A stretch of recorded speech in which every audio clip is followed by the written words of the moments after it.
Chapter 5, Charlotte. The night seemed long.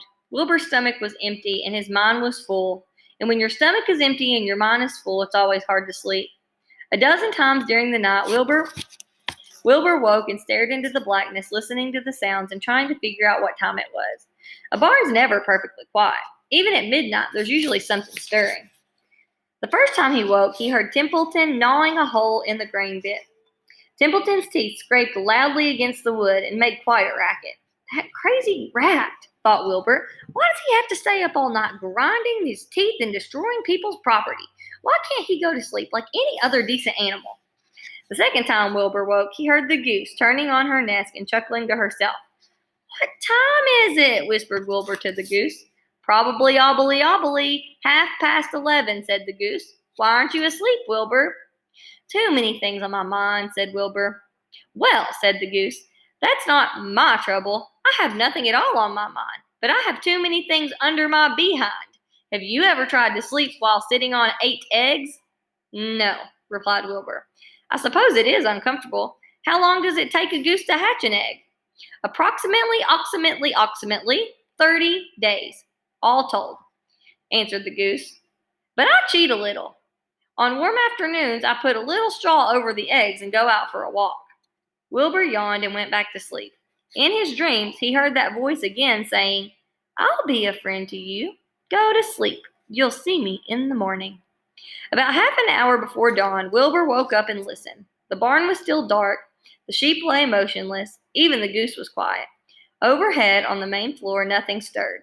The cows were resting. The horses dozed. Templeton had quit work and gone off somewhere to run an errand. The only sound was a slight scraping noise of the rooftop where the weather vane swung back and forth. Wilbur loved the barn when it was like this, calm, quiet, and waiting for light. Day is almost here, he thought. Through a small window, a faint gleam appeared. One by one, the stars went out. Wilbur could see the goose a few feet away. She sat with her head tucked under her wing. Then he could see the sheep and the lambs. The sky lightened. What a beautiful day it is here at last. Today I shall find my friend. Wilbur looked everywhere. He searched his pen thoroughly. He examined the window ledge. He stared up at the ceiling, but he saw nothing new. Finally, he decided he would have to speak up. He hated to break the lovely stillness, but by dawn, he needed to use his voice. He couldn't think of any other way to locate the mysterious new friend who was nowhere to be seen. So Wilbur cleared his throat. Attention, please, he said in a loud, firm voice. Will the party who addressed me at bedtime last night kindly make himself or herself known by giving an appropriate sign or signal? Wilbur paused and listened. All the other animals lifted their heads and stared at him. Wilbur blushed, but he was determined to get in touch with this unknown friend. Attention, please, he said. I will repeat the message. Will the party who addressed me at bedtime last night kindly speak up? Please tell me where you are, if you are my friend. The sheep looked at each other in disgust. Stop your nonsense, Wilbur, said the oldest sheep. If you have a new friend here, you're probably disturbing the rest. And this is the quickest way to spoil friendships, is to wake somebody up in the morning before they're ready. How can you be sure that your friend is an early riser? I beg your pardon, whispered Wilbur. I don't mean to be rude. He laid down meekly in the manure facing the door. He didn't know it, but his friend was very close, and the old sheep was right. His friend was still asleep. Soon Lurvy appeared with his slops for breakfast. Wilbur rushed out and ate everything in a hurry and licked the trough. The sheep moved off down the lane, and the gander waddled along behind them pulling grass. And just then, just as Wilbur was settling down for a morning nap, he heard the thin voice that had addressed him the night before. Salutations, said the voice. Wilbur jumped to his feet. What? He cried. Salutations, repeated the voice. What are they? Where are you? Screamed Wilbur. Please, just tell me where you are, and what are salutations? Salutations are greetings, said the voice. When I say salutations, it's just my fancy way of saying hello or good morning. Actually, it's a silly expression, and I'm surprised that I use it at all. As for my whereabouts, that's easy. Look up in the corner of the doorway. Here I am. Look, I'm waving. At last, Wilbur saw the creature that had spoken to him in such a kind way. Stretched out across the upper part of the doorway was a big spider web, and hanging from the top of the web, head down, was a large gray spider. She was about the size of a gumdrop. She had 8 legs, and she was waving one of them at Wilbur in a friendly greeting. "See me now?" she asked. Then up here is Wilbur. Or not Wilbur, Charlotte. Down here's Wilbur, the pig, and up here is Charlotte, the spider. "Oh, yes, indeed," said Wilbur. "Yes, indeed. How are you? Good morning. Salutations. Very pleased to meet you. What's your name, please? May I please have your name?" "My name," said the spider, "is Charlotte." "Charlotte what?" asked Wilbur eagerly. "Charlotte A. Just then, but you can call me Charlotte." "I think you're beautiful," said Wilbur. "Well, I am pretty," replied Charlotte. "There's no denying that. Almost all spiders are rather nice looking. I'm not flashy as some, but I'll do. I wish I could see you, Wilbur, as clearly as you could see me." "Why can't you?" asked the pig. "I'm right here." "Yes, but I'm nearsighted," replied Charlotte. "I've always been dreadfully nearsighted. It's good in some ways, but not so good in others. Watch me wrap up this fly." The fly had been crawling along Wilbur's trough and had flown up and blundered into the lower parts of Charlotte's web and was tangled in the sticky threads. The fly was beating its wing furiously, trying to get loose and free itself. "First," said Charlotte, "I dive at him." She plunged head first towards the fly. As she dropped the tiny silk thread, and it unwound from her rear end. "Next, I wrap him up." She grabbed the fly, threw a few jets of silk around him, and rolled it over and over, wrapping it so that he couldn't move. Wilbur watched in horror. He could hardly believe what he was seeing. And although he detested flies, he was really sorry for this one.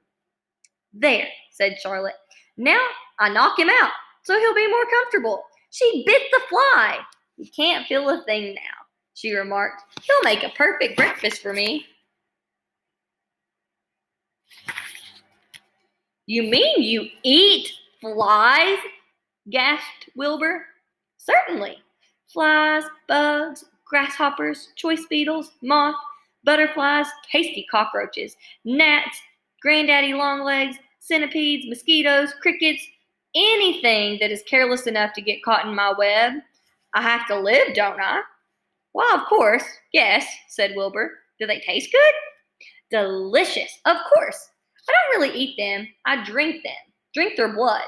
"I love blood," said Charlotte, and her pleasant, thin voice grew even thinner and even more pleasant. "Don't say that," groaned Wilbur. "Please don't say things like that." "Why not? It's true. I have to say what's true. But I'm not entirely happy about my diet of flies and bugs. But it's the way I'm made. A spider has to pick up living somehow or another, and I happen to be a trapper. It's my natural build to build a web and trap flies and other insects. My mother was a trapper before me. Her mother was a trapper before her.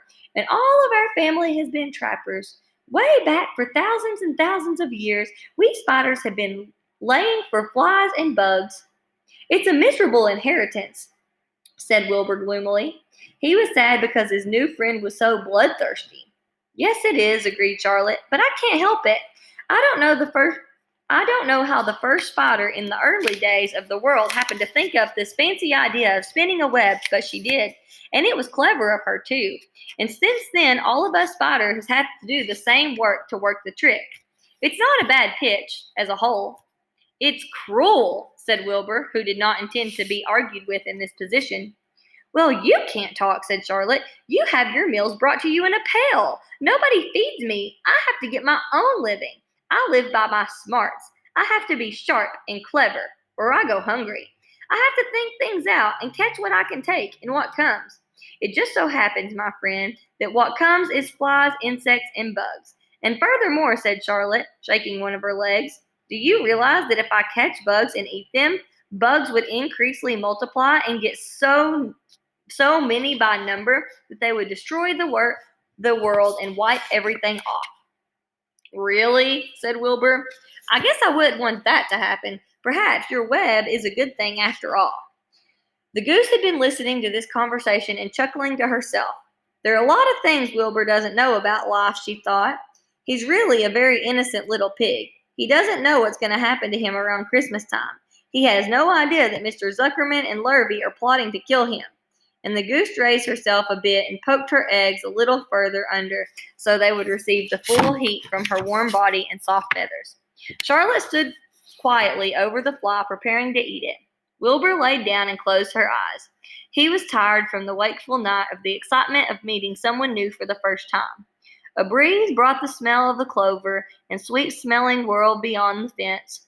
Well, he thought, I've got a new friend, all right, but what a gamble friendship it is. Charlotte's fierce, brutal, scheming, bloodthirsty, everything I don't like. How can I learn to like her even though she is pretty? And I mean, she is smart. Wilbur was merely suffering the doubts and fears that often go with finding a new friend. In good time, he would discover that he was mistaken about Charlotte. Underneath her rather bold and cruel exterior, she did have a kind heart, and she was to prove loyal and true to the very end. That was chapter 5.